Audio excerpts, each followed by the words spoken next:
Chinmaya Academy for Civil Services was launched by Chinmaya Mission in 2017, which is a non-profit organization. Chinmaya Mission is a global organization which has got over 300 centers across the world. Hospitals, schools, colleges, university across India. We are there in the education field for more than 50 years.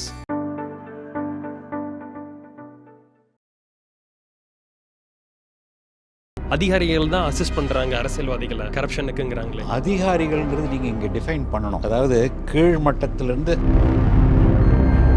ஒரு அமைச்சருக்கும் எனக்கும் அவர் நினச்சார் நான் அவருக்கு help பண்ண போகிறதில்ல அப்படின்னு சொல்லிட்டு உடனே என்ன தூக்கி மழை பெஞ்சுனாக்கா கொடையை பிடிச்சிட்டு ஆஃபீஸில் உட்காரணும். அது மாதிரி ஒரு ஆஃபீஸில் தூக்கி போட்டாங்க. பரவாயில்ல போனோம். நிஜமாவே அந்த ஆஃபீஸ் போனால் முதல் மாதம் சம்பளம் எனக்கு கிடையாது, செக் பவுன்ஸ் ஆகிடுச்சு, அவ்வளோதான். அதை விட்டு வரும்பொழுது எத்தனை கோடி லாஸ் இருந்ததோ அத்தனை கோடிக்கு மேலே லாபமும் காட்டிட்டு திரும்பி வந்தோம். This example. இது ஒரு மோட்டிவேஷன் எடுத்துக்கணும்.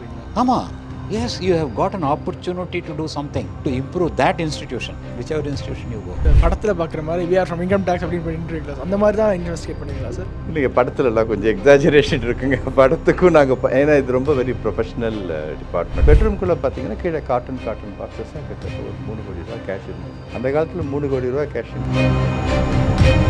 பூஜை ரூமுக்குள்ளே யாரும் போக மாட்டாங்க, தொட மாட்டாங்கன்னு நினச்சிருந்தாங்க. நாங்கள் ஒரு ரிஸ்க் எடுத்து அந்த பூஜையோட இதுவும் ரிமூவ் பண்ணி பின்னாடி போகிறப்ப 17 crores கேஷ் வந்து பின்னாடி கிடச்சி. ஒரு பொலிட்டிக்கல் வெண்டட்டாவாக கவர்மெண்ட் இன்ஸ்டிடியூஷன் செயல்படுது அப்படிங்கிறாங்க. ஆப்போசிஷன் மேலே one thing I can tell யூங்க, என்னோட ஹானஸ்ட் எக்ஸ்பீரியன்ஸ் அது. இப்போ 100 பேர் காப்பி அடிக்கிறாங்க, நீங்கள் பிடிச்சது 3 பேர் தானே. அவரும் காப்பி அடிச்சா பிடிக்கலைங்கிறது வந்து அதுக்காக இந்த காப்பி அடிக்கிறது ஜஸ்டிஃபை பண்ண முடியாது. இதுதான் நம்ம சிஸ்டமில் பிடிச்சிட்டாங்கன்னு பிடிச்சவங்க எல்லாருமே தப்பு பண்ணாங்க.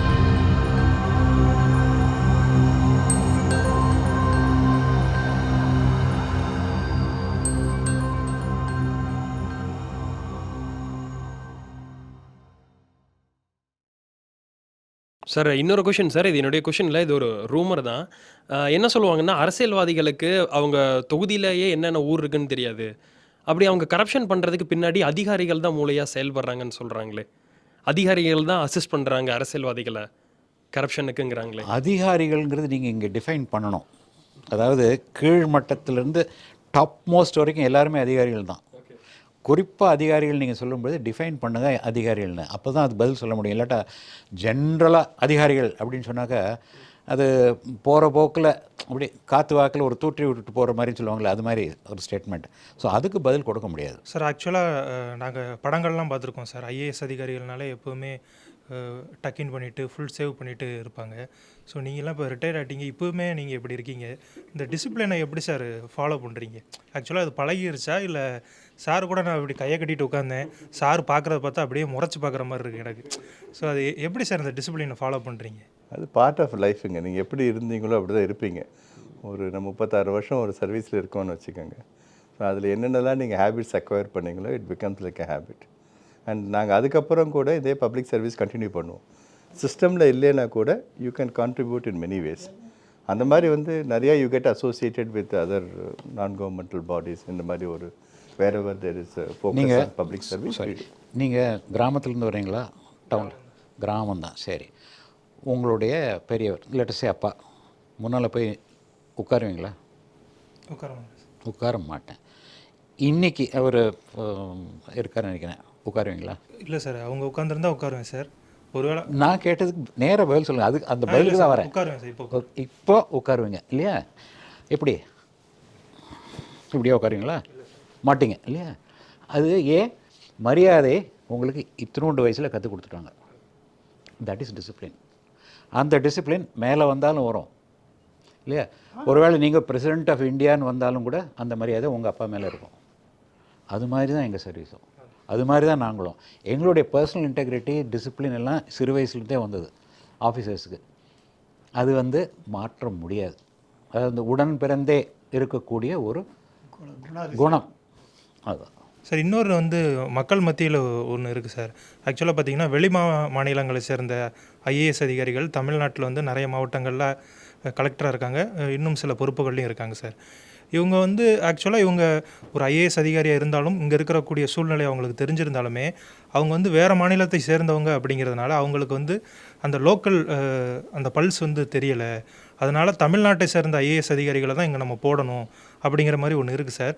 ஸோ ஆனால் அது வந்து பண்ண முடியாது. ஏன்னா நம்ம ஒரு சிஸ்டம் இருக்குது அப்படிங்கிறனால அதை நம்ம பண்ண முடியல. ஸோ இந்த கோரிக்கை கரெக்டாக அது செயல்படாமல் இருக்கிறதுக்கான காரணம் என்ன? அது கரெக்ட் இல்லை அது. பிகாஸ் இங்கே தமிழ்நாட்டில் எவ்வளவோ வடநாட்டை சேர்ந்தவர்கள் பிற மாநிலங்களை சேர்ந்தவர்களையும் சர்வ் பண்ணியிருக்காங்க, கலெக்டராலாம் இருந்திருக்காங்க, ரொம்ப பாப்புலராக இருந்திருக்காங்க, கலெக்டராக இருந்து ரொம்ப நல்லா செஞ்சுருக்காங்க, நல்லா தமிழ் பேசுவாங்க, மொழி நல்லா பேசுவாங்க, மக்கள்கிட்ட நல்லா பழகுவாங்க, அண்ட் ரொம்ப பாப்புலராக இருந்திருக்காங்க. அதனால் வந்து ஏன்னா இந்த ஐஏஎஸில் வந்துட்டாலே நீங்கள் ஒரு அட்டாச் டு எ ஸ்டேட், அந்த ஸ்டேட்டுக்கு இப்போ அட்டாச் பண்ண பிறகு உங்களுக்கு நீங்கள் அந்த ஸ்டேட்டோட மொழியை தெரிஞ்சிருக்கணும், அந்த ஸ்டேட்டோடைய கலாச்சாரம் பழக்க வழக்கங்கள் எல்லாம் தெரிஞ்சிருக்கணும் உங்களுக்கு. அந்த மாதிரி நீங்கள் ஐக்கியம் ஆகிட்டிங்கனாக்கா அப்புறம் வந்து நோபடி கேன் சே. இங்கே வந்து பல ஆஃபீஸர்ஸ் இங்கே ரிட்டையர் ஆனவங்க தமிழ்நாட்டிலே செட்டில் ஆகிருக்காங்க. இப்போது பிற மாநிலங்களை சேர்ந்த பல ஆஃபீஸர்ஸை இங்கே செட்டில் ஆகிருக்காங்க. அவங்க வந்து தமிழ்நாடு விட்டு போகல. அதே மாதிரி தமிழ்நாட்டை சேர்ந்தவங்க வட மாநிலங்களில் செட்டில் ஆகிருக்காங்க. அதனால் இது கிடையாது. இது வந்து இந்தியா ஒரு கண்ட்ரி, நம்ம வந்து அந்த மாதிரி ஒரு நினைக்கணும். இது வந்து நம்ம once we are given a responsibility, அவங்க we must discharge our duty and then we should become part of that culture and we should observe that culture and we should also do what is expected of us. So அது பண்ணிட்டோம்னாக்கா ஒன்றும் பிரச்சனை கிடையாது. ஐ don't think நீங்கள் சொல்கிறது சரியில்லை. அவரும் அந்த ஆஃபீஸர் அந்த லெவலில் இருக்கிற வழியே கீழே இருக்கிறதெல்லாம் பாருங்கள். அவருக்கு கீழே சப்போர்ட்டிங் சிஸ்டம், அசிஸ்டன்ட் கலெக்டரோ, தாசில்தாரோ, வில்லேஜ் அட்மினிஸ்ட்ரேட்டிவ் ஆஃபீஸரோ, பஞ்சாயத்து லெவல்லையோ எல்லாமே அவங்களுக்கு இன்புட்ஸ் கொடுக்குறவங்க எல்லாமே there are from the local only. ரெண்டாவது இங்கே காம்பிடென்சி எஃபிஷியன்சி தாங்க. A person who is coming at that level is highly competent and efficient. இந்த கிராஸ் பாலினேஷன் மாதிரி we should have people coming with different kind of a mind set. நம்ம ஊருக்குள்ளேயே இருக்கிறவங்களுக்கு அந்த மாதிரி ஒரு பெர்ஸ்பெக்டிவ் இருக்காது பார்த்தாங்க. ஏன்னா அவங்களுக்கு சொன்ன மாதிரி இந்த பயசஸ் அண்ட் ப்ரெஜுடிசஸ் நிறையா இருக்கும். வெளியிலேருந்து வரவங்களுக்கு இதை வந்து ஒரு இண்டிபெண்ட்டாக அந்த இஷ்யூவை பார்க்குறப்ப they will be actually a better administrator in my view who can look at the issue dispassionately. கொடுக்குறாங்க ட்ரைனிங்லேயே நீங்கள் எப்படி பழகணும், என்ன மாதிரி செயல்படணும்னு சொல்லி கொடுக்குறாங்க. சார் இன்னொன்று என்னென்னு பார்த்தீங்கன்னா, இப்போ நிறைய ஐஏஎஸ் அதிகாரிகள், ஐபிஎஸ் அதிகாரிகள், சிவில் சர்வீஸ் அதிகாரிகள் என்ன பண்ணுறாங்கன்னா, அவங்களுடைய வேலையை வந்து ராஜினாமா பண்ணிவிட்டு அரசியலுக்கு வர்றாங்க. அவங்க சொல்கிற காரணம் என்னென்னா, என்னுடைய இந்த வேலையில் வந்து எனக்கு வந்து சாட்டிஸ்ஃபேக்ஷன் இல்லை, நான் மக்களுக்கு இன்னுமே சேவை செய்யணும்னு நினைக்கிறேன், அதனால தான் அரசியலுக்கு வந்தேன்னு சொல்கிறாங்க. இதை பற்றி உங்களுடைய கருத்து என்ன சார்? நாங்கள் யாரும் அந்த மாதிரி செய்யலை, ஸோ அதனால் இதுக்கு பதில் சொல்ல முடியாது. நாங்கள் வந்து எங்கள் வேலையை செஞ்சில்லை, அவனுடைய பர்சனல் ஸோ எங்களை பொறுத்த வரைக்கும், என்னை பொறுத்த வரைக்கும் சர்வீஸ் ரொம்ப சாட்டிஸ்ஃபேக்டரியாக இருந்தது. அதனால் எனக்கு எந்த ரிக்ரெட்டும் கிடையாது. அண்ட் இது ஒரு பெரிய ஆப்பர்ச்சுனிட்டியாக தான் நான் கருதுகிறேன். ஸோ எனக்கு கடவுள் கொடுத்த பெரிய வரம்னு தான் நான் நினைக்கிறேன். அது அதனால் ஒரு ரிக்ரெட்டும் கிடையாது. சார் ஒருவேளை அந்த மாதிரி அரசியலுக்கு வர்றவங்க, யூபிசி கிளியர் பண்ணிட்டு அரசியலுக்கு வர்றவங்க கொஞ்ச நாள் அங்கே ஒர்க் பண்ணிவிட்டு ஒரு ஆப்பர்ச்சுனிட்டியாக எடுத்துக்கிறாங்களோ? ஏன்னா நார்மலாக ஒரு பார்ட்டிக்கு போனால் கிரவுண்ட் லெவல்லேருந்து மேலே வர்றதுக்கு ரொம்ப நாள் ஆகும்.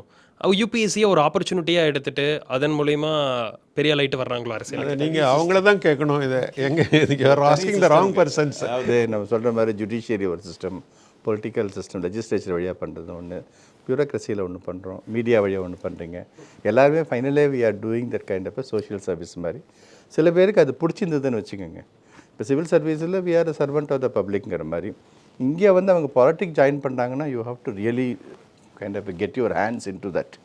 அது மாதிரி பப்ளிக்கோட மெஜாரிட்டி, அவங்களோட கான்ஃபிடென்ஸ், அவங்கள பண்ணுறது பண்ணுறதுங்கிறது வந்து இட்ஸ் டிஃப்ரெண்ட் கைண்ட் ஆஃப் இது ஆட்டிடியூட் இருக்கணும். அதில் அவங்களுக்கு இருக்குது அப்படின்னா that is I think we should actually admire and kind of people who have this competence in civil service also getting in to politics. They are shining very well and coming up there. They can better understand the problem. They also know how to execute also. So politics to that extent will be enriched with the people of civil servants getting into politics. I feel that that is a good kind of a move that if civil servants are getting into politics. Sir நீங்கள் முதல்ல சொல்லியிருந்தீங்க sir, உங்கள் டைமில் நீங்கள் prepare பண்ணுறப்பெல்லாம் டெல்லிக்கு போய் தான் நம்ம வந்து படிக்கிற மாதிரி இருந்தது. இப்போ சென்னைக்கு வந்து கிளாஸஸ் நிறைய வந்துருச்சு, அகாடமி வந்துருச்சுன்னு சொல்லியிருக்கீங்க. அதே மாதிரி பார்த்தீங்கன்னா இப்போ தென் மாவட்டங்களில் இருப்பாங்க, இல்லை வேறு சில மாவட்டங்கள் இருப்பாங்க. ஸோ அங்கே இருக்கிறவங்களுக்கு பார்த்திங்கன்னா சென்னை தான் வந்து ஒரு ஹப்பாக இருக்குது. ஸோ நான் அங்கே தான் வந்து படிக்கிற மாதிரி இருக்குது அகாடமியில். ஸோ ஆன்லைன் கிளாஸஸ் வந்து நிறைய பேர் ப்ரொவைட் பண்ணுறாங்க. ஸோ அது வந்து அந்தளவுக்கு எஃபெக்டிவாக இருக்குமா சார் நேரில் வந்து படிக்கிற அளவுக்கு? அதாவது ஒருத்தருக்கு டிரைவ் அண்ட் எந்தூசியாசம் இருந்தால் அவருக்கு என்ன வேணும்னா மெட்டீரியல் தாங்க வேணும். ஒரு நல்ல மெட்டீரியல் என்ன படிக்கணும், என்னென்ன புக்ஸ் படிக்கணும், என்னென்ன நோட்ஸ் படிக்கணும், அதெல்லாம் வந்து ஆன்லைனில் கிடச்சிதுன்னா இப்போ நிறைய பேர் இப்போ கூட சிவில் சர்வீஸில் வரவங்க வந்து செல்ஃப் ப்ரிப்ரேஷனில் வராங்க. இப்போ நீங்கள் பார்த்தீங்கன்னா அவங்க கோச்சிங் சென்டரே போனதே கிடையாது. அவங்களே புத்தகத்தை வாங்கிட்டு ஒரு சின்ன வில்லேஜ் சேலத்து பக்கத்துலேருந்து, மதுரை பக்கத்துலேருந்து, திருநெல்வேலி பக்கத்துலேருந்து அந்த மாதிரி கேண்டிடேட்ஸு இன்றைக்கும் 20லேருந்து 25% பேர் இருக்காங்க. அவங்களே செல்ஃபாக ப்ரிப்பேர் பண்ணி கோச்சிங் சென்டர் எதுக்கும் போகாமல். ஸோ அதனால் இப்போ நாங்கள் படிக்கிறப்ப பார்த்தீங்கன்னா எனக்குலாம் 86 எக்ஸாமில் வந்து மதுரை அக்ரிகல்ச்சர் காலேஜில் இருந்தேன். மதுரையில் நான் படிக்கிறப்ப அங்கே எங்களுக்கு ஒன்றும் கோச்சிங் சென்டர் ஒன்றும் கிடையாது. அப்போல்லாம் டெல்லி தான் எல்லாமே. அப்போ ராவ் கோச்சிங்னு ஒன்று இருக்கும். அப்போ வந்து எங்களுக்கு எங்களோட சீனியர்ஸ் எல்லாம் படித்தவங்கலாம் எங்களுக்கு நோட்ஸ் கொடுப்பாங்க. அதை வச்சு தான் நாங்கள் உட்காந்து படிப்போம். அதில் என்னென்ன புக்ஸு வேணும், புக்ஸும் கிடைக்காது. அந்த புக்ஸு வேணுன்னா கூட நம்ம டெல்லியிலேருந்து யாராவது வரவங்கிட்ட சொல்லி அவங்க ஜெராக்ஸ் பண்ணி அந்தந்த பர்டிகுலர் பேஜை கொண்டு வந்து கொடுப்பாங்க. பேப்பர் கிடைக்காது. அந்த காலத்தில் டைம்ஸ் ஆஃப் இந்தியா பேப்பர் வேணும்னா கிடைக்காது. சாந்தி தேட்டர் பக்கத்தில் ஒரு கடையில் சொல்லி வச்சு எப்போல்லாம் அவங்களுக்கு வாரத்தில் ஒரு தடவை வரும் பழைய பேப்பர் கொண்டு வந்து கொடுங்கன்னு சொல்லுவோம். ஸோ அந்த மாதிரி அந்த சுச்சுவேஷனில் இப்போ சேஞ்ச் ஆகிடுச்சு. இப்போ இன்ஃபர்மேஷன் ஓவர்லோடு உங்களுக்கு. இப்போ இன்ஃபர்மேஷன் மல்டிபிள் கோச்சிங் சென்டரோட மெட்டீரியல் ஆன்லைனில் ஃப்ரீயாக வேறு கிடைக்குது. இப்போ எதை படிக்கணுங்கிறது உங்களுக்கு நீங்கள் சூஸ் பண்ணணும். அதனால் வந்து அப்போ என்ன படிக்கணுங்கிறதே நமக்கு தெரியாமல் இருந்தது. இப்போ எதை படிக்கணுங்கிறது நீங்கள் வைஸாக இன்டெலிஜென்ட்டாக சூஸ் பண்ணி, ஏன்னா டைம் ரொம்ப லிமிட்டட். இட் இஸ் நாட் உங்களுக்கு ட்ரைனிங் மாதிரி கிடையாது, இட்ஸ் கோச்சிங். கோச்சிங்கில் ஸ்பெசிஃபிக்காக you have to coach yourself for a particular exam. அந்த எக்ஸாமுக்கு என்ன தேவையோ அதை நீங்கள் படித்து ஸ்ட்ராட்டஜைஸ் பண்ணால் தான் உங்களுக்கு வந்து முடியும் அந்த லிமிட்டட் டயத்தில். ஸோ அது வந்துங்க ஆன்லைன் கோச்சிங்லேயே நம்ம அதை மீட் பண்ணலாம். பர்சனல் இதில் என்ன ஒரு அட்வான்டேஜ்னால் உங்களுக்கு பியர் லேர்னிங் நிறையா நடக்குங்க. இப்போ ஒரு ஜாயிண்ட்டாக தான் நாங்கள் காலேஜில் நாங்கள் படிக்கிறப்போ ஒரு 5-6 பேர் சேர்ந்து படிப்போம். அப்போ உங்களுக்கு ஒரு மோட்டிவேஷனும் இருக்கும், கொஞ்சம் ஃபட்டிக் வராது. ஸோ அதனால் நீங்கள் ஒரு அகாடமியில் ஜாயின் பண்ணிங்கன்னா உங்களுக்கு வந்து அந்த ஃபிட்டிக் இருக்காது. 4-5 பேர் டிஸ்கஸ் பண்ணி படிக்கலாம். அவங்களோட பர்ஸ்பெக்டிவ் ஆட் ஆகும். அவங்க ஏதாவது சின்ன சின்ன பாயிண்ட்ஸ் கொடுத்தாங்கன்னா தட் வில் ஆல்சோ ஹெல்ப். ரெண்டாவது இந்த மாதிரி ஆன்லைனில் படிக்கிறதோட இந்த டைரெக்டாக வந்து படிச்சிங்கன்னா டீச்சர்ஸோட இன்ட்ராக்ஷன் ஆகும், கான்ஃபிடென்ஸ் ஆகும். அப்பப்போ உங்கள் டவுட் வரப்போ அவங்களுக்கு ஃபோன் பண்ணி கேட்கலாம். அதனால் நிறைய அட்வான்டேஜஸ் உங்களால் முடிஞ்சதுன்னா I would rather say that இது மாதிரி டைரெக்டாக வந்து படிக்கிறது. முடியாதவங்களுக்கு அவங்க வந்து ஆன்லைன் கோச்சிங் மெட்டீரியலை வச்சு அவங்களே ஃபோக்கஸ் பண்ணி பண்ணிக்கலாம். இது ரெண்டுக்குமே வந்து both have their own advantage.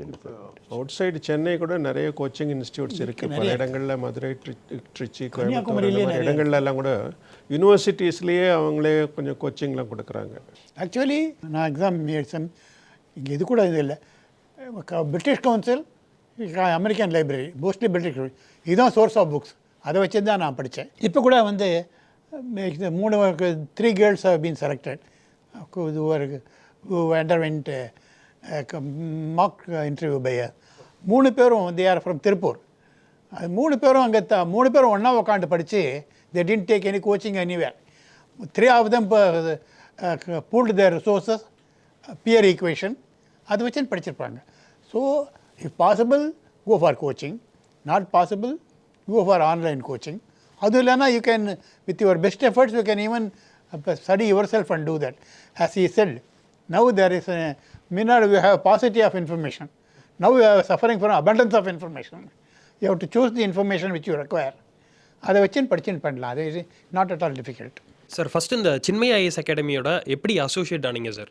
நான் வந்து ஆஃப்கோர்ஸ் சின்மயா மிஷனோட ஒர்க்கு பற்றிலாம் நிறைய கேள்விப்பட்டிருக்கோம், படிச்சிருக்கேன். ஏன்னா எஜுகேஷ்னல் ஃபீல்டு சரி, சோஷியல் டெவலப்மெண்ட்டும் சரி, கல்ச்சர் எல்லா ஃபீல்ட்லேயும் வந்து Chinmaya mission has done outstanding work. So இவங்க வந்து ஒரு அகாடமி ஆஃப் சிவில் சர்வீசஸ் ஆரம்பிக்கணும்னு சொல்லிட்டு ஒரு முடிவு எடுத்த போது இவர் மிஸ்டர் ராம்மோகன் இஸ் பல வருஷமாக எனக்கு நண்பர். அவர் தான் எனக்கு வந்து கூப்பிட்டார், நீங்கள் வரீங்களா அங்கே அந்த கவுன்சிலில், அட்வைசரி கவுன்சிலில் இருக்குது. I said I was very happy that I could associate myself with this Chinmaya mission. So அதனால் நான் சரின்னு சொன்னேன்.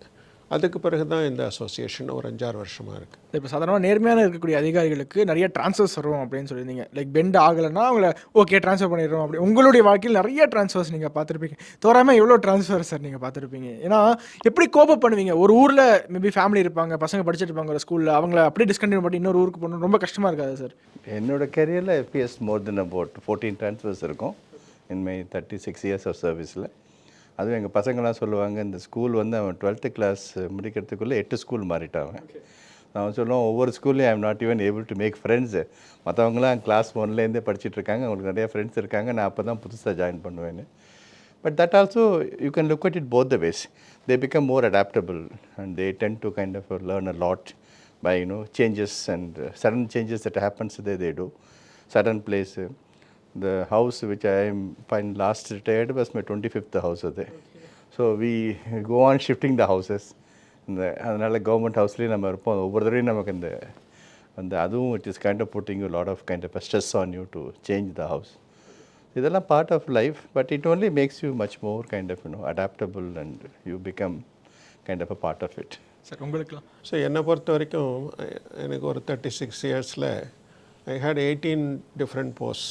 ஸோ ஒரு ஆவரேஜ் வந்து ஒரு 2 இயர்ஸ்க்கு ஒரு ட்ரான்ஸ்ஃபர். அந்த மாதிரி சில ட்ரான்ஸ்ஃபர்ஸ் வந்து நானாக விரும்பினதே ஒரு 2-3 தடவை தான். நான் விரும்பி கேட்கல யார்கிட்டையும், பட் நானாக I would like to be ட்ரான்ஸ்ஃபர்னு நினச்சது ஒரு 2-3 தடவை தான். மீதி நேரமெல்லாம் ட்ரான்ஸ்ஃபர்ஸ் தானாக வந்தது தான். மினிஸ்டர்ஸ் கூட எம்எல்ஏ கூட ப்ராப்ளம் வந்து ட்ரான்ஸ்ஃபர் ஆனது ஒரு 3-4 டைம்ஸ். ஸோ மற்றபடி it's part of life. But எனக்கு வந்து because I worked in Delhi for 4 years. So அதை தவிர மீதி எல்லாமே தமிழ்நாட்டில் தான். தமிழ்நாட்டில் வந்து சென்னையில் தான் மோஸ்ட் ஆஃப் த போஸ்ட். கலெக்டராக இருந்த பீரியடை தவிர மீதி எல்லா போஸ்ட்டுமே சென்னையில் தான் இருந்தேன். அதனால் ஃபேமிலி லைஃப் ரொம்ப ஒன்றும் அஃபெக்ட் ஆகலை. சில்ட்ரனோட எஜுகேஷனும் அவ்வளோவா அஃபெக்ட் ஆகலை. சார் இப்போ ஒரு போஸ்ட்டில் நீங்கள் ஒர்க் பண்ணிட்டு இருப்பீங்க, அந்த ஏதாவது ஒரு மேஜர் ப்ராஜெக்ட் எடுத்து ஒர்க் பண்ணிட்டு இருப்பீங்க, நீங்கள் ட்ரான்ஸ்ஃபர் ஆனால் அந்த ப்ராஜெக்ட் தடைப்படாதா? இன்னொரு ஆஃபீஸர் வந்து அடாப்ட் ஆகி இல்லை, மற்றவங்க வந்து பார்த்துப்பாங்க. அது ஒன்றும் பெரிய விஷயம் இல்லை. சொல்லப்போனால் நிறைய இவரோட நம்பர் அதிகம். ஓகே, குறிப்பாக சொல்ல விரும்பணும் அப்படின்னு நினைக்கல. இருந்தாலும் சொல்லப்போனால் உசிலம்பட்டி கேள்விப்பட்டிருக்கீங்களா? நிறைய கேள்விப்பட்டிருக்கீங்க. ஓகே, உசிலம்பட்டியில் ஆரம்பித்து எந்தெந்த திண்டுக்கல், சேலம், சொல்லப்போனால் அந்த மாதிரியெல்லாம் போயிருப்போம். கடைசியில் டெல்லியிலும் போய்ட்டு 5 வருஷம் இருந்துட்டு அப்புறம் சென்னைக்கு வந்ததுக்கப்புறம் கூட ஒரு 4 மாதத்தில் 5 போஸ்ட் பார்த்துருக்கேன்.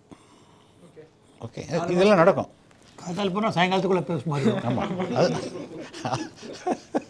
அதுவும் நடக்கும். ஒரு திட்டத்தை தூக்கி இப்படி பண்ணலாம் அப்படி எழுதி வச்சு அன்றைக்கி சாயங்காலமே பேப்பர் பார்த்தோன்னா சரி நாளைக்கு இந்த போஸ்ட்டா, சரி போகலாம். அதுவும் நடந்துருக்குது, இல்லைன்னு சொல்லவே முடியாது. டக்குன்னு அடாப்ட் ஆகிடுவீங்களா சார் அந்த போஸ்ட்டுக்கு? இல்லை கொஞ்சம் டைம். அதுதான் the wonderful capability of the all India service officers and the central civil service officers.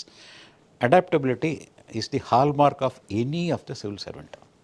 Adaptability. இப்போ வந்து என்ன கேட்டிங்கன்னாக்கா அக்ரிகல்ச்சரும் பார்த்துருக்கேன், ஜுவாலஜியும் பார்த்துருக்கேன், அதாவது A to Z, இண்டஸ்ட்ரியும் பார்த்துருக்கேன், முனிசிபல் அட்மினிஸ்ட்ரேஷன் பார்த்துருக்கேன், தண்ணி, வாட்டர் சப்ளை, சுவேஜ், மயானம் எல்லாம் பார்த்துருக்கேன். அதனால் அப்படி பார்க்க போனீங்கன்னாக்கா இந்த சர்வீஸில் இருக்கக்கூடிய ஒரு டைவர்சிஃபைடு கைண்ட் ஆஃப் ஒர்க் வேறு எந்த சர்வீஸ்லையும் கிடையாது. Disaster management, yes. Tsunami management, yes. கேளுங்க, இந்த மாதிரி கேட்டேன். இதால் எஜுகேஷன், எஸ். ஓகே, ஸோ இது மாதிரி பார்க்க போகும்பொழுது ஒரு diversified kind of an experience you have. So you also, அதாவது இந்த கான்ஃபிடென்ஸ் லெவல்னு சொல்லுவாங்கள்ல, ஒரு இது போகும்போதும் கான்ஃபிடென்ஸ் லெவல் கொஞ்சம் அதிகமாகும். அதனால் இந்த இன்டெகிரிட்டி அண்ட் கான்ஃபிடென்ஸ் லெவல் இது ரெண்டும் ஒன்றா சேர்ந்ததுனாக்கா அசைக்க முடியாது உங்களை. இது every transfer you take it as an opportunity to learn something new. So you go to one new department, you learn something new. So அதனால் இட்ஸ் நாட் போரிங். உதாரணத்துக்கு சொல்ல போனோம்னாக்கா ஒரே ஒரு சின்ன எக்ஸாம்பிள். ஒரு அமைச்சருக்கும் எனக்கும் அவர் நினச்சார் நான் அவருக்கு ஹெல்ப் பண்ண போகிறதில்ல அப்படின்னு சொல்லிட்டு உடனே என்னை தூக்கி மழை பெஞ்சதுனாக்கா கொடையை பிடிச்சிட்டு ஆஃபீஸில் உட்காரணும், அது மாதிரி ஒரு ஆஃபீஸில் தூக்கி போட்டாங்க. பரவாயில்ல, நான் போனோம். நிஜமாகவே அந்த ஆஃபீஸ் போனால் முதல் மாதம் சம்பளம் எனக்கு கிடையாது, செக் பவுன்ஸ் ஆகிடுச்சு, அவ்வளோதான், வேறு ஒன்றும் இல்லை. அது மாதிரி சூழ்நிலை. சரி, நான் ரொம்ப தளர்ந்து போய் மந்திரிகிட்டையோ இல்லை யார்கிட்டையோ போய் கெஞ்சோன்னு நினச்சாங்க, இல்லை. ஆனால் அதை விட்டு வரும்பொழுது எத்தனை கோடி லாஸ் இருந்ததோ அத்தனை கோடிக்கு மேலே லாபமும் காட்டிட்டு திரும்பி வந்தோம். So this example. இது ஒரு மோட்டிவேஷன் எடுத்துக்கணுங்கிறீங்களா? ஆமாம். Yes, you have got an opportunity to do something to improve that institution, whichever institution you go. It is acclaimed. அது மாதிரி எல்லாருக்கும், இப்போ எனக்கு மட்டும் இல்லை, இது மாதிரி எல்லாருக்குமே இது மாதிரி ஆப்பர்ச்சுனிட்டி. திஸ் இஸ் அகெயின் வேறு எந்த விதமான ப்ரைவேட் செக்டரில் கிடைக்கவே கிடைக்காது. இந்த my position is slightly different. நான் பாஸ் பண்ணி வந்த நெக்ஸ்ட் இயர் 1973 1972 தான் the third generation computers came to India, IBM 372 அது. So the IBM held a selection for people who can become programmers and system analysts in the computer system. I was one of the very few people who have been selected. So 13 long years I have been posted as head of the computer division. That too, that can happen only in big cities. So I was in Madras, then 4 years, then 5 years in Calcutta, then 4 years in Hyderabad. So I didn't have opportunity to work in smaller places or regular government offices. அப்புறமா வந்து I developed a brain tumor and I had to undergo an operation. So I was shifted to normal officer. அது 3 years இருந்தேன். Then I went to Delhi. So my posting wise I was comfortable, I didn't have problem. But I worked only in the computer area and finance management tenders. மற்றபடி I didn't have any problem anywhere because they are all big places only.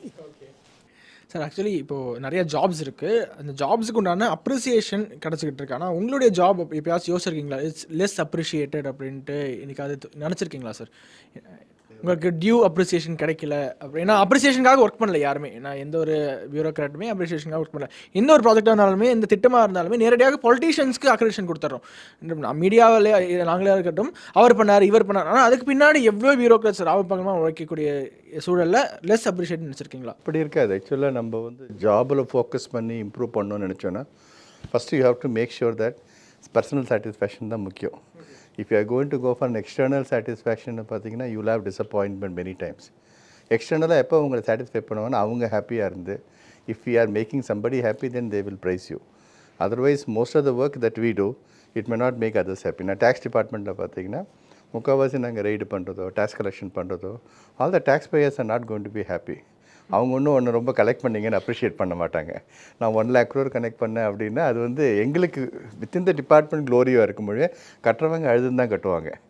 நாங்கள் ride பண்ணோம் இத்தனை பேர் இவ்வளோ பிடிச்சோம் அப்படின்னா அவங்க அழுதுன்னு தான் கொடுக்க போகிறாங்க. ஸோ அதனால் there are certain departments like என்னோடய டிபார்ட்மெண்ட்டில் வேறு I worked there I will not expect assessee to appreciate me. They will only, anything that you do, they tell me that, you have taken away everything that, which I have saved all along life. Appa, you should have your own personal motivation because we are contributing to country's exchequer, revenue. நாங்கள் இருந்தப்போ 1 லட்சம் கோடி தமிழ்நாடு ரொம்ப டாப்பில் வந்தது. இப்போ 1,50,000 கோடி வந்திருக்கு ரெவென்யூ. அப்படின்னா அதை வச்சு கவர்மெண்ட் நிறையா நல்ல பாசிட்டிவாக ஸ்கீம்ஸ் எல்லாம் நிறையா பண்ணுறாங்க. அப்படி தான் திங்க் பண்ணுவேன் ஒழிய நமக்கு we don't look for this appreciation. உங்களோட own staff members team members அவங்கக்கிட்டேருந்து you get lots and lots of இது each one compliment each other. That gives you a tremendous amount of personal satisfaction. We never look for appreciation from outside. No, நம்ம inner satisfaction, நம்ம job satisfaction நமக்கு இருக்கா, are we doing our best. So அதுதான் பார்க்குறோம். அதை if I am happy with what I have done that gives me a lot of satisfaction. And suppose your chief secretary appreciates you, writes very well about you, you feel happy.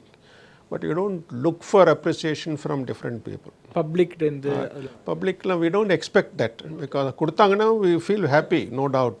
But we don't expect, we don't do a job expecting appreciation from others. Sir நீங்கள் எல்லாருமே பார்த்தீங்கன்னா high command ஆஃபீஸர்ஸாக இருந்திருக்கீங்க, நிறைய அழுத்தங்களை சந்திச்சிருப்பீங்க. தேர்வுக்கு தயாராகிறப்பவும் சரி வேலை செய்கிறப்பவும் சரி நிறைய அழுத்தங்களை சந்திச்சிருப்பீங்க. இந்த ப்ரெஷரை வந்து ஹேண்டில் பண்ணியிருப்பீங்க சார். இன்றைக்கி வந்து மாணவர்கள் மட்டும் இல்லை சார், எல்லா துறையில் இருக்கிறவங்களுக்கும் பார்த்தீங்கன்னா இந்த ப்ரெஷர் ஹேண்ட்லிங் அப்படிங்கிறது வந்து ஒரு மிகப்பெரிய பிரச்சனையாக இருக்குது. அதனால் ஸ்ட்ரெஸ்ஸில் நிறைய தற்கொலைகள்லாம் அதிகமாகிட்டு இருக்குது சார். இந்த ப்ரெஷர் ஹேண்டலிங் அப்படிங்கிறத வந்து எப்படி சார் டீல் பண்ணலாம்? ஒரு சின்ன அட்வைஸ் மாதிரி கொடுத்தா நல்லாயிருக்கும் சார். யோகா பண்ணலாம், மெடிடேஷன் பண்ணலாம். இதெல்லாம் பண்ணாக்க definitely you can have peace of mind. One thing your conscience should be clear. அது இருந்தாக்க ப்ரெஷர் என்ன ப்ரெஷர் இருந்தாலும் ஹேண்டில் பண்ணலாம். நீங்கள் வந்து தெரிஞ்சு தப்பு பண்ணாக்க தென் ப்ராப்ளம் வில் பி தேர். அது வந்து இப்போ நான் எந்த சர்க்கம்ஸ்டன்ஸ்லேயும் நான் வந்து ப்ரெஷருக்கு ஈல்டு ஆக மாட்டேன் அப்படின்னு ஒரு ஸ்டிஃப் கரெக்டாக இருந்தீங்கன்னாக்கா ப்ரெஷர் என்ன தான் ப்ரெஷர் இருந்தாலும் you can withstand that pressure and you don't have to worry about it. காத்தால் எழுந்த the best way to handle as soon as I get up in the morning from the bed, don't get up, lie down and watch your breathing for next 10 minutes without thinking of anything else. When you get up, your pressure level will be pretty low. Whenever you have got time, you find out who am I. There's a famous book by in Greek about he's a man who was in India. He talks about who am I அந்த காலத்திலேயே. Find out who you are. Don't allow any thought to creep. And unnecessary thought, keep away all unnecessary thoughts. காத்தால் எழுந்த உடனே lie down and find out watch your breathing முடிஞ்ச உடனே then you go for regular activities. Nothing is important in the world. If you give undue importance to anything, don't give undue importance to anything. Everything is transient. இதில் ஒரு சின்ன suggestion இந்த ஆடியன்ஸ்க்கு என்னென்னா, பகவத்கீதையில் சொல்லும் பொழுது நீ உன்னுடைய காரியத்தை செய், பலனை எதிர்பார்க்காதே. வெறும் சிம்பிள் ஸ்டேட்மெண்ட்டுன்னு கொண்டு போகக்கூடாது. அதுதான் main suggestion for no pressure. நீ வாட்டு உன் வேலையை செஞ்சுட்டே சக்ஸஸ்ஃபுல்லானா happy, not successful forget it, do it next time. So அந்த ப்ரெஷருங்கிறது அந்த சமயத்தில் இது மாதிரி என்னுடைய வேலையை நான் செய்கிறேன், அதாவது ஆத்மார்த்தமாக மனசோடு நான் செய்கிறேன் அப்படின்னு செஞ்சாக்கா சக்ஸஸ் தான் வரும், வெற்றி தான் நிச்சயம். அப்படி இருக்கிற சூழ்நிலையில் வின் பண்ணலையே அப்படிங்கிற ஒரு சூழ்நிலைக்கு நம்ம கொண்டு போனோம்னாக்கா அது என்னாகும், தன்னால் ப்ரெஷர் ஏறும். இப்போ நீங்கள் சொல்கிறது தற்கொலை நடக்குதுன்னு சொல்கிறீங்க, அது வந்து மனசு வந்து வீக் ஆகிடுது. நான் எதிர்பார்க்குறேன், எனக்கு 100க்கு 100 வரணும்னு எதிர்பார்க்குறேன், ஆனால் வரல, அதனால் உடனே தற்கொலைன்னு சொன்னாக்கா மைண்ட் இஸ் வீக். இன்றைக்கு சூழ்நிலையில் காம்படிஷன் ரொம்ப அதிகம், பியர் குரூப் ப்ரெஷர் ரொம்ப அதிகம். அந்த பையன் 100க்கு 100 வாங்கியிருக்கான், நானும் வாங்கி ஆனோம், அந்த மாதிரி ஒரு சூழ்நிலையில் இருக்குது, அது ப்ரெஷர். என்னுடைய கெப்பாசிட்டி எனக்கு தெரியும், என்னுடைய தகுதி எனக்கு தெரியும், நான் என்னுடைய கடமையை முழு மனதோடு செய்கிறேன். இந்த முழு மனதோடு நான் செய்யும் பொழுது இந்த பிரச்சனைக்கு, அதாவது ப்ரெஷர், அன்டியூ ப்ரெஷருக்கு இடமே இருக்காது. சில சமயங்களில் ஒருவருடைய ஃபிசியலாஜிக்கல் செட்டப் இருக்குது இல்லையா, சைக்கலாஜிக்கல் செட்டப், சில சமயங்களில் அதில் ஒரு டிஃபரன்ஸ் இருந்ததுனாக்கா தேவைப்பட்டதென்றால் மட்டும் கவுன்சிலிங் செஞ்சு கொள்ளணும். கவுன்சிலிங்னாக்கா டாக்டர்கிட்ட போய் சைக்காட்ரிஸ்ட்டை போகணுன்னு அர்த்தமே கிடையாது. இது அவங்களுடைய, அதாவது பல்வேறு மதத்தை சேர்ந்தவங்க இருப்பாங்க, அவங்களுடைய ரிலீஜியஸ் புக்ஸில் என்ன சொல்கிறாங்களோ அதுபடி கூட நடந்தால் போதும், வேறு தேவையே கிடையாது. This is the best treatment for any such pressure. என்னை பொறுத்த வரைக்குங்க இதில் வந்து முக்கியமாக நம்ம எக்ஸ்பெக்டேஷனை எவ்வளோ டெவலப் பண்ணுறோமோ அதுக்கேற்றப்பறம் தான் ப்ராப்ளம் வரும். நம்ம ரியாலிட்டியை நம்ம ஸ்ட்ரைக் பண்ணோன்னா ப்ராப்ளம் வராது. இதுதான் என்னால் முடியும், என்னோடய லிமிட்டேஷன் நம்ம வந்து தெரிஞ்சுக்கணும். ரெண்டாவது, எல்லாருக்கும் கொஞ்சம் ஸ்பிரிச்சுவல் பேஸ் இருக்கணும். ஏன்னா அப்ஸ் அண்ட் டவுன்ஸ் எல்லாருக்குமே வரும். நம்ம அந்த லிமிட்டேஷன் தெரிஞ்சால் கூட சில சமயம் எல்லாமே சக்ஸஸ் வராது. நார்மல் ப்ராபபிலிட்டி வந்து ஒரு 5 ஃபெயிலியர் ஆகும், 5 சக்ஸஸ் ஆகும் 10 காரியம் பண்ணணும். அந்த ஃபெயிலியர் எப்படி ஹேண்டில் பண்ணுறதுங்கிறது ரொம்ப நல்லா எல்லாருக்கும் அது ஆரம்பத்துலேருந்தே ஒரு they should make it as a habit. அப்போ தான் ஃபெயிலியரால் உலகமே போச்சு, ஒன்றும் இல்லைன்னு லைஃபெல்லாம் எண்ட் பண்ணுறதெல்லாம் வந்து that is not something that you can do. அதுக்கு தான் இந்த யோகா, மெடிடேஷன், ஸ்பிரிச்சுவல் பேஸ் இருந்ததுன்னா somewhere to go. Everybody should have some, ஒரு மென்டரோ ஒரு ஃப்ரெண்டோ இருக்கணும். முக்கால்வாசி பேர் என்னென்னா வந்து இந்த சூசைட் ப்ரிவென்ஷன் சென்டரில் கூட சொல்லுவாங்க, I was working as a volunteer somewhere, நீங்கள் யாரான்னு ஒருத்தர்கிட்ட பேசினீங்கன்னா அந்த பண்ணுறதுக்கு முன்னாடி you may even change your mind அப்படிங்கிற மாதிரி. அதாவது அவங்கள்ட்ட யாருக்கிட்டையும் பேச இட்ஸ் ஒன்லி அந்த instantaneously they take the decision at that moment. அப்போ யாரான்னு இருந்து அவங்ககிட்ட பேசினாங்கன்னா அதுக்கு தான் ஹெல்ப்லைன்லாம் வச்சுருப்பாங்க. அப்போ they may change the mind also. அது ஏன்னா it is a kind of that feeling that you get that there is no kind of that future for anything else, I have to end my life ங்கிற மாதிரி. So that everybody should have a mentor or a friend whom they can go. Otherwise somewhere else I think they will be in a position to open up the heart and do. அதே மாதிரி நமக்கு எது பண்ணாலுங்க ஒரு முக்கியமான விஷயம், we should be truthful and realistic. இப்போ உங்களுக்கு நான் முதல்ல சொன்ன மாதிரி உங்களுக்கு தெரியாததை தெரிஞ்சிருக்கணும். யாரான்னு சொல்லிட்டாங்க பண்ண முடியுமா, பண்ண முடியாதா, முடியாது. அந்த முடியாதுங்கிறது சொல்கிறதுக்கு நிறைய பேருக்கு தெரியாது. முடியும்னு சொல்லி எடுத்துட்டுருவாங்க, அப்புறம் முடிக்க முடியாது. அவங்களே அந்த ப்ரெஷரை போடுறது யாருன்னு அவங்க தான், ஸ்ட்ரெஸ்ஸை க்ரியேட் பண்ணுறது யாருன்னு அவங்க தான். ஸோ அதனால் இனிஷியலாகவே ரியலிஸ்டிக்காக இந்த மாதிரி ஃபேமிலி கண்டிஷன் இருக்குது, இந்த மாதிரி எனக்கு ஒரு கமிட்மெண்ட்ஸ் எல்லாம் இருக்குது, இதில் என்னால் இது தான் பண்ண முடியும். ரியலிஸ்டிக்காக எக்ஸ்பெக்டேஷன் என்றைக்கும் கூட வச்சுக்கூடாது. அப்படி வச்சுன்னு பண்ணிங்கன்னா உங்களுக்கு ப்ரெஷருங்கிறது சான்ஸே கிடையாது. என்னோட capacity no need to compare with others. அவங்களோட சுச்சுவேஷன் டிஃப்ரெண்ட், அவங்களும் என்னையே கம்பேர் பண்ணி என்ன போகுது இதில். So these are certain things if you follow as a ground rule, I think you can lead a... When I was a student, my father used to always quote one German proverb ஒன்று code பண்ணுவார். அதனோட அர்த்தம் என்னென்னா, that இங்கிலீஷில் work as though no prayer would help, pray as though no work would help அப்படின்ட்டு.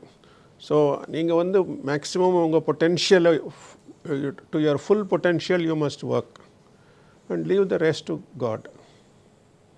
அவ்வளோதான். then there will be no pressure. The cause for the problems is worrying about the past and anticipating the future. Give up the worry and then anticipation, you will be safe. Somebody asked Buddha, I want bliss, what should I do? Buddha told them, I want bliss, you said no, drop the I and drop the want. Bliss will always be there. I is because of ego. I want to do this. I am so much, I want to become. So ego is I. their desire, want is the second impediment. So if in I want bliss, if you drop I and you drop want, bliss will be there. You will be happy. Sir உங்களுடைய ப்ரொஃபைல்லாம் பார்க்கும்போது உங்களுடைய கெரியரில் நிறைய achievements பண்ணியிருந்தீங்க. அதில் ஒரு சில achievements அப்படின்னு டக்குன்னு கண்ணில் பறிக்கிற மாதிரி இருந்துச்சு சார். உதாரணத்துக்கு எல்லாருக்குமே இருக்குது, நான் சந்தான சார்ட்டு அனுப்பலான்னு நினைக்கிறேன் சார். 2003 ட்ராட் பஞ்சத்தை சந்திச்சிங்க. ஒரு வருஷத்துலேயே நீங்கள் பார்த்தீங்கன்னா சுனாமி வந்திருக்கு. எப்படி சார் அங்கே அப்போ அந்த சுச்சுவேஷன் மேனேஜ் பண்ணீங்க? ஏன்னா அதுக்கு நிறைய பாராட்டுகள் கூட உங்களுக்கு வந்திருக்குன்னு நான் கேள்விப்பட்டேன் சார். இல்லை 2002 முதல்ல ஒரு ட்ரவுட் வந்தது. ஸோ அந்த சமயம் வந்து அந்த அந்த at that point it was the unprecedented trout. So 2002. Again it got repeated in 2003. அதுவும் அன்பிரசிடென்டட் ட்ரவுட். 2002 இன்னும் சிவியராக இருந்தது. 2004 மழை, நல்ல மழை கொட்டுச்சு. அப்புறம் 2004 டிசம்பரில் சுனாமி வந்துடுது. அண்ட் 2005 மறுபடியும் ஃப்ளட்ஸ், சிவியர் ஃப்ளட்ஸ். 2005 டிசம்பர் எல்லாருக்கும் ஞாபகம் இருக்கும், சிவியர் ஃப்ளட்ஸ். ஸோ மாற்றி ஒரு I was revenue commissioner, disaster management commissioner for 4.5 years. அந்த பீரியடில் ஒரு 7 times I had to get the central team வந்து ரொம்ப டிசாஸ்டர் என்னென்ன பாதிப்புன்னு சொல்லிட்டு எஸ்டிமேட் பண்ணுவாங்கல்ல, 7 முறை வந்து சென்ட்ரல் டீம் வந்தாங்க. ஸோ இது ஒவ்வொன்றும் ஒரு டிஃப்ரெண்ட் சேலஞ்சு நமக்கு. ஸோ ட்ரவுட் ஒரு மாதிரி சேலஞ்சுனா, ஃப்ளட் இன்னொரு மாதிரி challenge. Tsunami was a totally different type of calamity which had not been heard of. So அது மாதிரி கெலாமிட்டி இருந்தது. ஃபார்ச்சுனேட்லி த கவர்மெண்ட் வந்து நமக்கு political masters are very very supportive. உங்களுக்கு நாங்கள் நிறைய ஃப்ரீடம் கொடுத்தாங்க.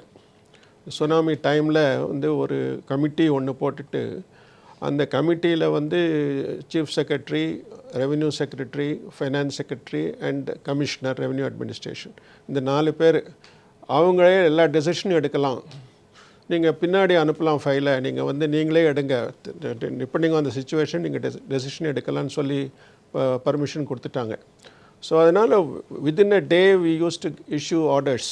ஸோ ஏதாவது ரிக்வெஸ்ட் கலெக்டர்கிட்டன்னு வந்தால் ஒரு 24 hours ஆர்டர் கொடுப்போம். அந்த மாதிரி பண்ணோம். அதெல்லாம் ரேட்டிஃபை பண்ணாங்க, ஒன்றுமே கொஸ்டின்ஸ் கேட்கல. அண்ட் ஆல்சோ அந்த தப்பு எதுவும் நடக்கக்கூடாதுங்கிறதுக்காக ஒரு சிஸ்டம்ஸ் கொஞ்சம் டெவலப் பண்ணி அதெல்லாம் வேறு போட்டோம். ஸோ இது மாதிரி பிகாஸ் நிறைய பணம் வருது அண்ட் என்ஜிஓஸ் நிறைய கொடுக்குறாங்க. ஸோ அதெல்லாம் ப்ராப்பராக மேனேஜ் பண்ணணுங்கிறதுக்காக ஒரு லோக்கல் லெவலில் கமிட்டிஸ் எல்லாம் போட்டு அட் டிஃப்ரெண்ட் லெவல்ஸ் அதை மேனேஜ் பண்ணோம்.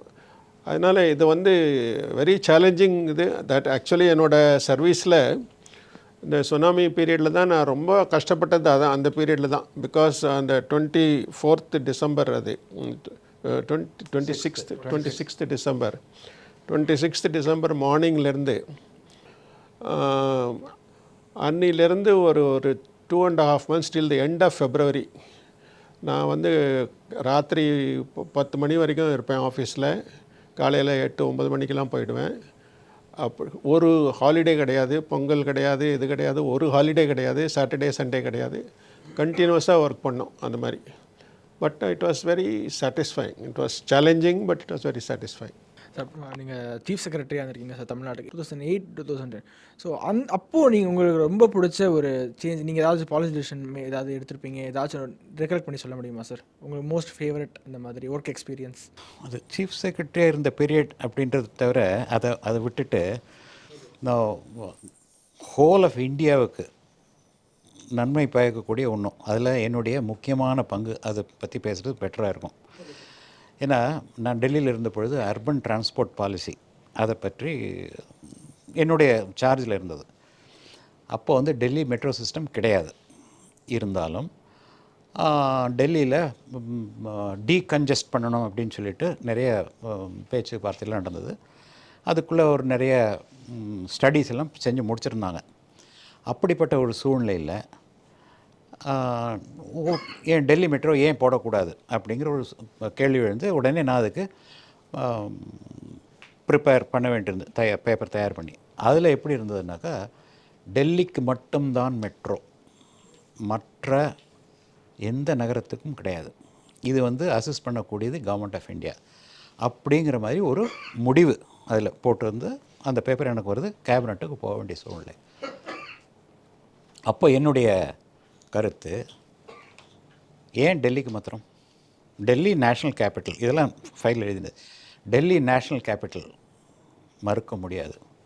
Bombay economic capital of India, Madras eastern gateway of India, Bangalore அப்போ தான் ஐடி ஹப்பாக மாறிட்டு வருது, ஹைதராபாத் மாறிட்டு வருது.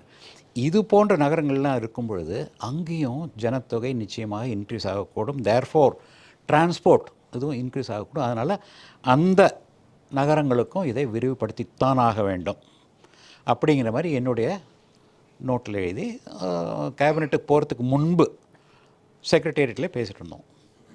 அப்போது என்னுடைய பாஸ் அந்த மீட்டிங்கில் அவர் ஹிந்தியில் சொல்கிறாரு, இவர் தென்னாட்டுக்காரர், இவருக்கு டெல்லியை பற்றி என்ன தெரியும், அதனால் தென்னாட்டை பற்றி தான் பேசுவார்னு சொல்லிட்டார். அது எனக்கு ஒரு கோபம், சரியான கோபம். நான் இங்கே இருக்கிறது இந்தியாவுடைய தலைநகரத்தில் இருக்கனே தவிர தென்னாட்டு தலைநகரம் இல்லை. இப்படி தான் இப்படி நீங்கள் டெல்லியை மாத்திரம் பார்க்காதீங்க. Delhi is not India, India is not Delhi. Okay, அதனால் மற்ற தலைநகரங்களுக்கும் நீங்கள் இதை செஞ்சு தான் ஆகணும், விரிவுபடுத்தி தான் ஆகணும், அசிஸ்டன்ஸ் கொடுத்து தான் ஆகணும். இந்த பாயிண்ட் சொன்ன உடனே இந்த தென் செக்ரட்டரி அவர் இதை கரெக்ட் இப்படி தான் செஞ்சாகணும், டெல்லிக்கு மாத்திரம் நம்ம கொண்டு போனோம்னாக்கா நாடு முன்னேற முடியாது அந்த கருத்து. ஸோ அதனால தான் இன்றைக்கி மெட்ரோ சிஸ்டம் இன் பாம்பே, மெட்ரோ சிஸ்டம் இன் சென்னை, மெட்ரோ சிஸ்டம் இன் பெங்களூர், வரிசையாக ஒன்றா போட்டு போகலாம். சிஎம்ஆரில் நம்ம பேசணும்ல, சொல்லப்போனால் வெரி ஹைலி சாட்டிஸ்ஃபைட். அந்த ஒன்றை நான் உதாரணமாக சொல்ல முடியும், எப்படி செய்ய முடியும் அப்படின்றது. அன்றைக்கி சரி ஏதோ போது எல்லாம் போகிறாங்க, டெல்லி போடுறாங்க, நானும் கூட டெல்லி மெட்ரோ அப்ரூவ் பண்ணிட்டு போயிருக்க முடியும். ஆனால் இது நிறைய அப்போசிஷன் இருந்தது. டெல்லின்னு சொல்லும்போது இவரே மெட்ராஸ் பற்றி பேசுகிறாரு இல்லையா? ஸோ அதெல்லாம் ப்ரஷ் சைட் பண்ணிவிட்டு இப்படி தான் செய்யணுங்க, இதுதான் முறை. இன்றைக்கி சென்னையில் மெட்ரோவில் போகும்போது நீங்கள் பயணிக்கும் போது எப்படி சார் ஃபீல் ஆகுது உங்களுக்கு? லைட்டாக கொஞ்சம் ஹாப்பியாக இருக்கா? Very happy, very happy.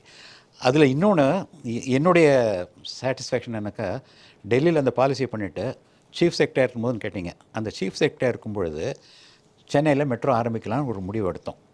Okay, முடிவு எடுத்த பொழுது முழுமையாக திட்டங்கள் இன்க்ளூடிங் தி அலைன்மெண்ட் அதை கூட செய்யக்கூடிய அந்த ஒரு சூழ்நிலை எனக்கு ஏற்பட்டது. ஸோ அதில் என்ன ஒரு ஹாப்பினஸ் இருக்குங்கிறது தெரிஞ்சுக்கலாம். பொலிட்டிக்கல் இன்டர்ஃபரன்ஸ் சுத்தமாக இருக்கலை. நீங்கள் செய்கிறீங்களா செய்யுங்க, எப்படி அலைன்மெண்ட் போகணும் செய்யுங்க, அப்படி தான் சிஎம்ஆர்எல் பண்ணோம். So I am very extraordinary happy. இன்னுமே சென்னை மெட்ரோ எக்ஸ்பேண்ட் ஆகிட்டு ஆமாம். அடுத்து உங்களுடைய கெரியரில் இந்த மாதிரி ஸ்ரீபதி சார் சொன்ன மாதிரி உங்களுக்கு ஒரு ஹாப்பினஸ் கொடுக்கக்கூடிய ஒரு மூமெண்ட், நாஸ்டாலஜிக்காக இருக்கிறது, அதை ஷேர் பண்ணிக்க முடியும்? Nostalgia is, I was this head of the system development group for the entire Indian Railways. So I developed the advanced computer system for all activities in India. Most of them, like we originally introduced the computers reservation in Calcutta. I and Dr. Raja Gaundan, who later went to IIT. First we did with the normal PCs, we did that, not even online systems. Then it expanded. Then larger level of thing. Then the Indian Railways handles huge quantity of goods traffic. Those all the data have to be computerized. These are all the computerized total areas. Then I took over as the additional member in Railway Board. I was in charge of the entire international tenders. We run to several, about each one are about 250 crores, 200 crores, 2,000 crores, 3,000 crores. One was 25,000 crores.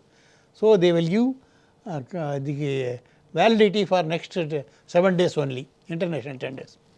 So I developed the computer evaluation system based on statistical analysis. Otherwise it will take very long time.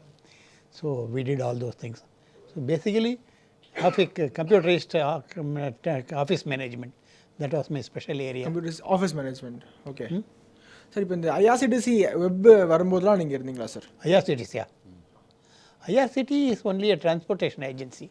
That has nothing to do with, they are only agents for இந்த வெப்சைட்டில் போய் ticket book பண்ணலாம், அதெல்லாம் நாங்கள் already பண்ணியாச்சு.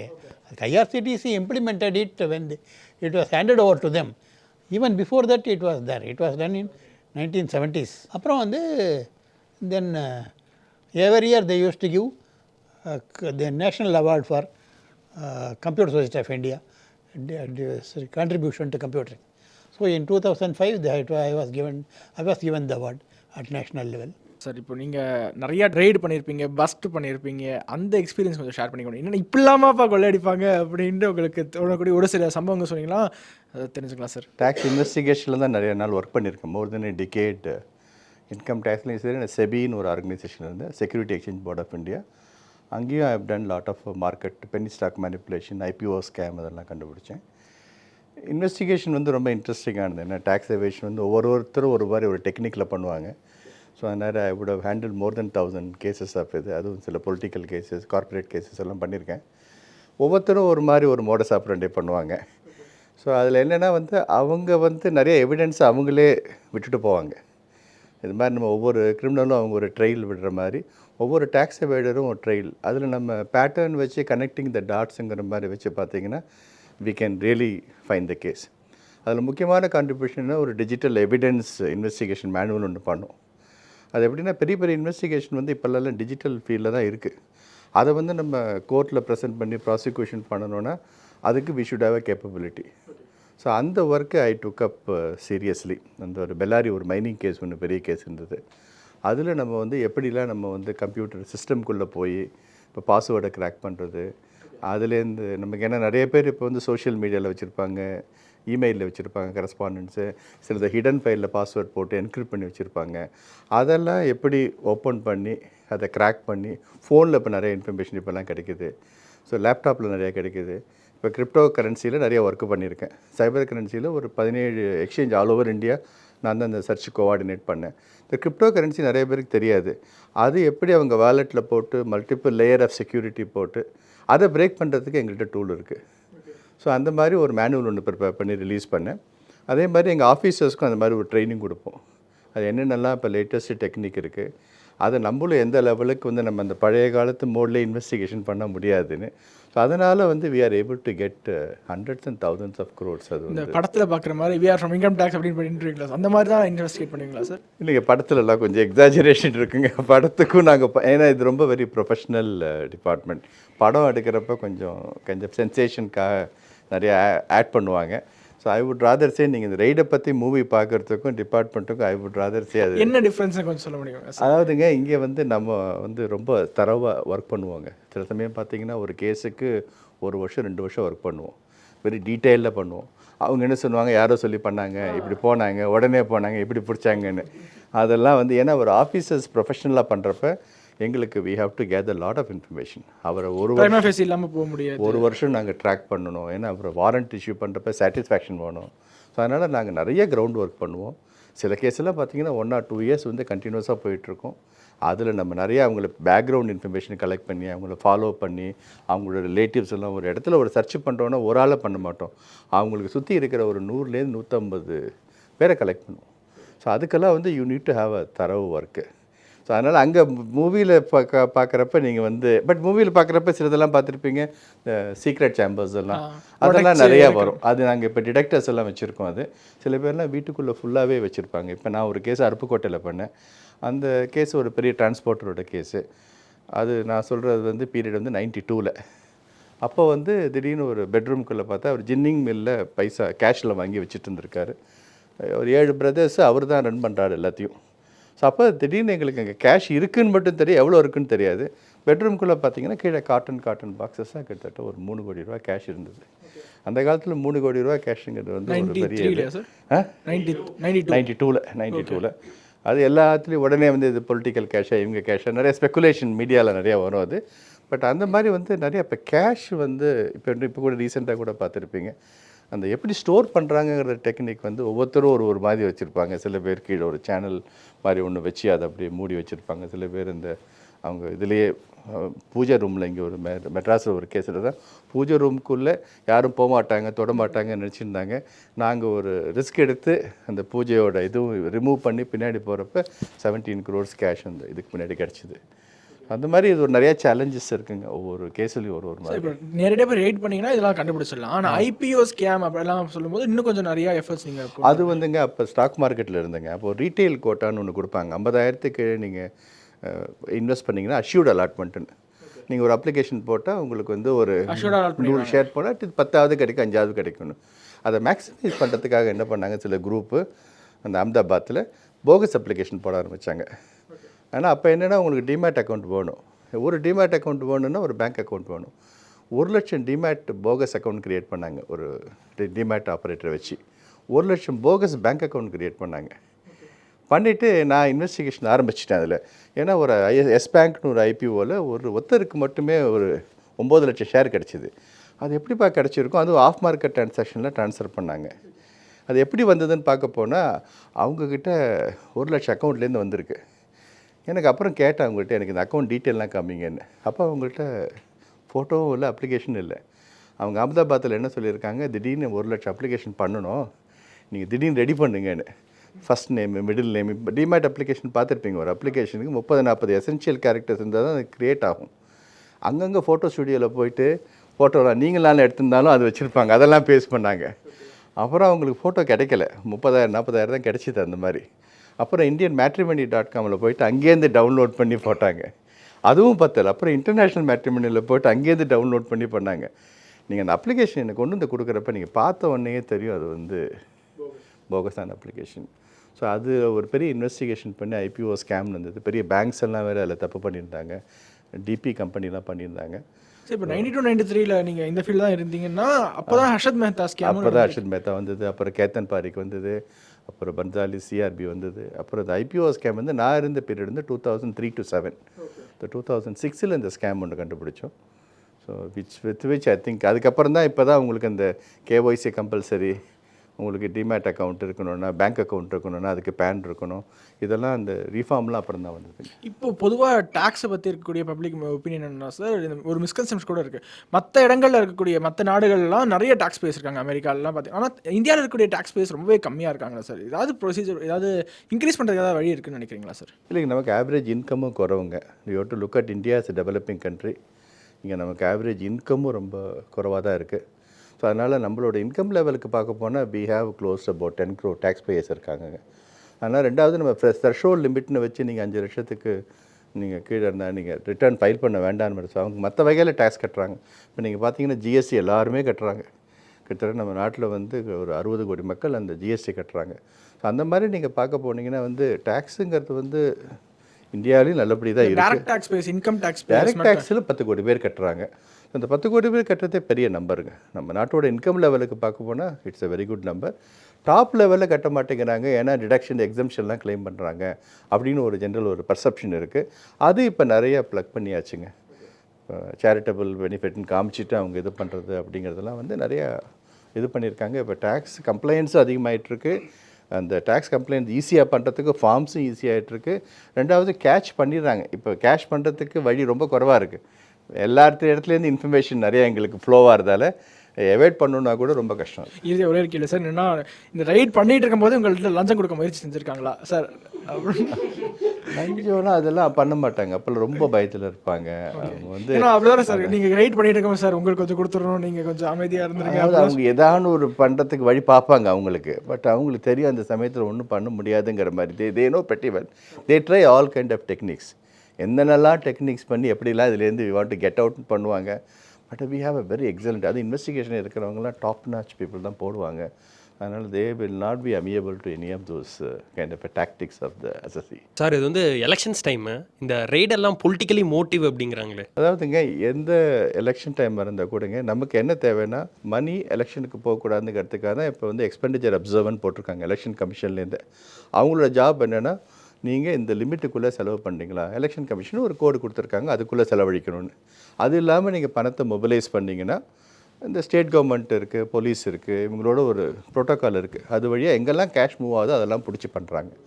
So இது எவ்வளோ அளவுக்கு நம்ம கேஷ் வந்து இன்ஃப்ளூயன்ஸ் பண்ணாமல் இருக்கணும் எலெக்ஷனுக்காக தான் நாங்கள் ஆக்டிவிட்டி பண்ணிகிட்ருக்கோம் அப்போ. ஸோ அதில் வந்து இட் இஸ் அ மேஜர் இதுங்க. இப்போ அது வந்ததுலேருந்து I think people are really kind of that very cautious.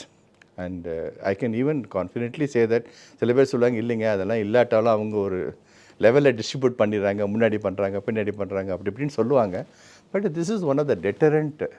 நம்மளால் என்ன பண்ண முடியும், system can only create kind of deterrence for the people to do that. சரி, அது மட்டும் இல்லாமல் ஒரு பொலிட்டிக்கல் வெண்டட்டாவா கவர்மெண்ட் இன்ஸ்டிடியூஷன் செயல்படுது அப்படிங்கிறாங்க.